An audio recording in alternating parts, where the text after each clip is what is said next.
মুখ ভেঙছে ভেঙছে বলেন নাই যে হাসিনা পালায় না, অথচ 3 দিনের মধ্যে পালাই গেছেন। ক্ষমতার বাহাদুরি করবেন না, অহংকার করবেন না। আমার নেত্রী বেগম খালেদা জিয়া একদিকে তার মৃত্যু আর অন্যদিকে ফ্যাসিবাদ।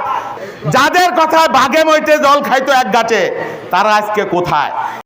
ইনশাল্লাহ আপনাদের ভাগ্য পরিবর্তনের জন্য আমি আমার সামর্থ্যের সবটুকু দিয়ে আমি চেষ্টা করব। আমরা কোনো পালিয়ে যাওয়া মানুষের দল করি না। 1 বছর আগেও তো এখানে সমাবেশ করার বাস্তবতা ছিল না? ছিল। আল্লাহ রাব্বুল আলামিন সেই ব্যবস্থা করে দিয়েছে। যাদের কথা বাঘে মইতে জল খাইতো এক গাছে, তারা আজকে কোথায়? সেই জন্য ক্ষমতার বাহাদুরি করবেন না, অহংকার করবেন না।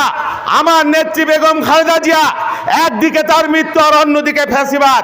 তিনি মৃত্যুকে মেনে নিয়েছেন, ফ্যাসিবাদকে মেনে নেন নাই। অন্যায়ের সাথে এক বিন্দু আপোষ করেন নাই। মুখ ভেঙছে ভেঙছে বলেন নাই যে হাসিনা পালায় না, অথচ 3 দিনের মধ্যে পালাই গেছেন।